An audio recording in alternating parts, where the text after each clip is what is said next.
भला तो सब भला। रोली की शादी उसके माँ बाप एक आलसी लड़के से करा देते हैं। चलो, रोली की शादी हुई और हमने गंगा नहाई। और क्या, बेटियां तो होती ही हैं बोझ। हाँ, पर अब क्या चिंता, उतार तो दिया बोझ तुमने, अब वो लोग समझे। ससुराल में रोली का पति कहता है, देखो, मैं कोई काम नहीं करता, ये बात तुम्हारे मम्मी पापा को बता दी थी मैंने। अब जो किराया आता है दुकान का, उसी से घर का गुजारा करना है। कभी भूल से भी कोशिश ना करना किसी चीज की डिमांड की। क्या मम्मी पापा को पता था कि आप कोई काम नहीं करते? और क्या, बड़ा अच्छे से पता था। उन लोगों को तो तुम बोझ लगती थी, बोल रहे थे कि बस शादी कर लो और कोई मतलब नहीं है। रोली को यह सुनकर बहुत गुस्सा आता है, लेकिन करती भी तो क्या, क्योंकि वो जानती थी कि उसके माता पिता ऐसे ही हैं। जैसे तैसे रोली दिन काट रही थी। रोली को एक प्यारी सी बेटी होती है। धीरे धीरे वो बड़ी होती है और उसके साथ उसकी जरूरतें भी बढ़ती जाती है। सुनिए जी, अब तो सिमी बड़ी हो रही है, उसका स्कूल में दाखिला कराना है। मैंने अब तक तो जैसे तैसे समय काट लिया, लेकिन मैं बच्ची की परवरिश में कोई कमी नहीं रखूंगी। अरे क्या है यार, अब तो लगता है कोई ना कोई काम ढूंढना ही पड़ेगा। अब पति रोज काम की तलाश में जाता और बिना किसी काम के वापस आ जाता। रोली समझ जाती है कि पति के अंदर अब काम करने की क्षमता नहीं है। वो बेटी को उच्च शिक्षा देने के लिए कुछ करना चाहती थी, लेकिन करती तो क्या करती। एक दिन रोली की सहेली कहती है, रोली, मेरी कोई औलाद नहीं है। अगर तू मेरी औलाद को जन्म दे तो मैं तुझे तेरे मुंह मांगे पैसे दूंगी। अरे, तेरी औलाद को मैं कैसे जन्म दे सकती हूँ? सरोगेसी से। बच्चा मेरा और वैभव का ही होगा, लेकिन कोख तेरी होगी। ये संभव है रोली। रोली कुछ सोचकर कहती है, मुझे मंजूर है, लेकिन मैं इसका 2 लाख रुपया लूंगी। अरे कोई बात नहीं, मुझे मंजूर है। रोली खुश हो जाती है कि एक बच्चा पैदा करने का उसे 2 लाख रुपया मिलेगा। वो घर आकर पति को बताती है, वो भी खुश हो जाता है। अब क्या था, डॉक्टर के पास जाकर सहेली का बच्चा रोली की कोख में पलने लगता है। मुझे 20,000 चाहिए मेरे बेटी के एडमिशन के लिए। हाँ हाँ ठीक है, मैं उसके एडमिशन से लेकर सारे खर्चे उसके अकाउंट में डाल रही हूँ। रोली की बेटी का एडमिशन हो जाता है। रोली को लगता है कि वो अब सब कुछ ठीक कर देगी। दिन और महीने आगे बढ़ते हैं। अब एक दिन, एक बात कहूँ जी, काश इस बच्चे को मैं रख पाती। मैं अब इससे काफी जुड़ गई हूँ। अरे यार, पता नहीं किसका बच्चा है, अपने पास है ना अपनी मुन्नी। हाँ, लेकिन अब मैं भी इस बच्चे से जुड़ाव फील करने लगी हूँ। लेकिन मैं ये जानती हूँ कि ये मेरा बच्चा नहीं है। दोनों की जिंदगी ठीक चल रही थी, लेकिन कहते ना कि सुख का पल ज्यादा लंबा नहीं होता।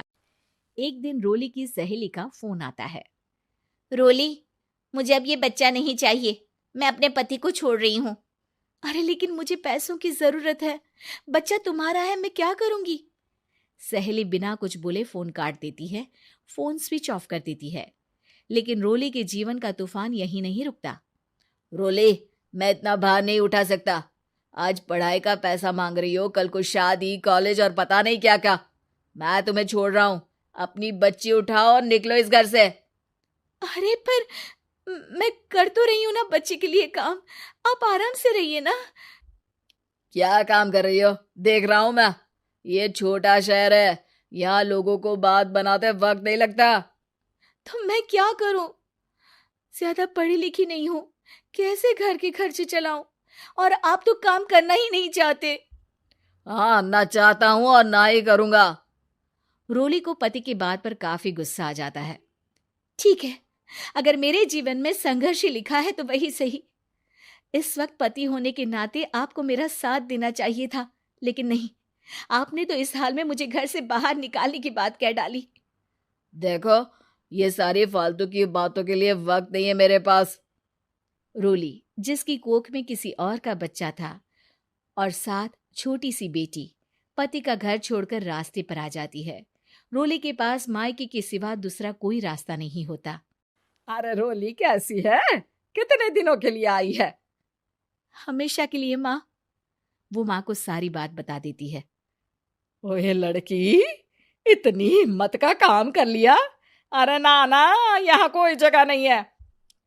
तुम तो अपना बोरिया बिस्तर उठाओ और निकलो यहाँ से। रोली के पास अब मायके का रास्ता भी नहीं बचता। वो चुपचाप बच्ची को लेकर जा रही थी कि उसे दर्द होता है और वो डॉक्टर के पास चली जाती है और फिर वहां वो एक प्यारे से बेटे को जन्म देती है। कितना प्यारा है, कितने अभागे हैं इसके माँ बाप जो इसके पैदा होने पर भी नहीं है। तभी वहां डॉक्टर आ जाती है। रोली, बच्चे के पिता तुमसे मिलना चाहते हैं। आपका बहुत बहुत शुक्रिया। मैं इस बच्चे को पालूंगा, भले ही इसकी माँ ने इसे छोड़ दिया हो, पर मैं अपनी जिम्मेदारी निभाऊंगा। तो क्या आप मुझे इसके पैदा करने के लिए जिन पैसों की बात हुई थी वो भी देंगे?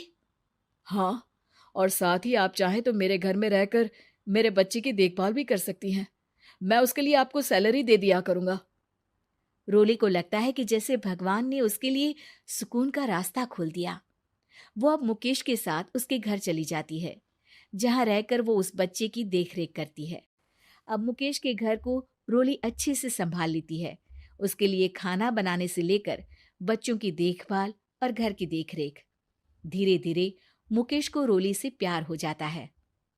रोली, तुम्हारी बेटी और मेरा बेटा बिल्कुल भाई बहन की तरह साथ रहते हैं। हाँ, आखिर है तो एक ही कोख के बच्चे, अटैचमेंट तो होगा ही ना। रोली, तुमने घर और मुझे दोनों को संभाल लिया। ये तो मेरा काम है। आपने भी तो मुझे छत दी जिससे मैं अपनी बेटी की पढ़ाई और भविष्य के लिए पैसे जोड़ सकूं। अब रोली, क्या तुम मुझसे शादी करोगी? अब मैं जानता हूं तुम्हारी भी शादी कुछ खास अच्छी नहीं रही।